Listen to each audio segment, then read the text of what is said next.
Thank you, Mr. Speaker. A young mother in Coatbridge, a grandmother who has lived here for 50 years, a former cook in this Parliament. Just 3 examples of people who have been wrongly told to leave the United Kingdom.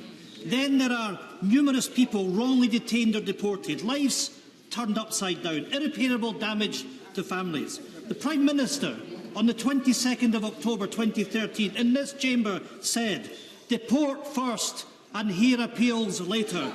Will she now withdraw these remarks? Can I say to the right honourable gentleman, he was referring to changes in legislation that were put through in the Immigration Act that followed that particular debate. But can I say to the right honourable gentleman, he's right that, and I've apologised for not just the anxiety that has been caused to people in the Windrush generation, but for those who have found themselves with decisions being taken about their situation here which were wrong, because the Windrush generation are British and they are part of us. That is why my right honourable friend, the Home Secretary, is making sure that the task force that has been put in place, the team that's been put in place, is dealing with cases expeditiously and is giving people the reassurance about their status here. But I also say to the right honourable gentleman that we do need to ensure that we are a welcoming country for people who want to come here and contribute, but that we also take action against those who are illegally here, who break the rules and who try to play the system.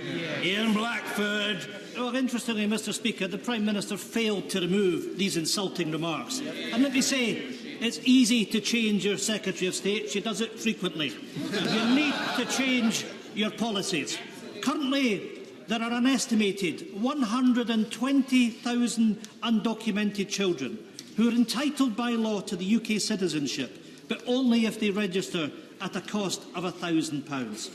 A new Windrush generation who will be unable to secure jobs and rent properties. These children, entitled to citizenship, they should not be charged to exercise their rights. How can she possibly justify these policies?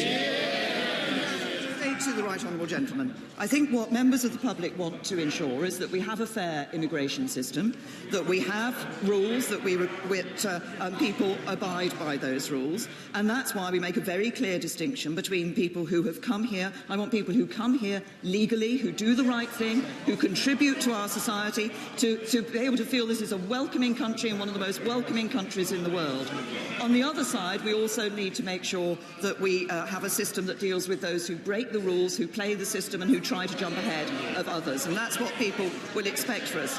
They want us to have a system which is fair and a system which sets out rules and ensure that people are abiding by them. Mrs. Kemi.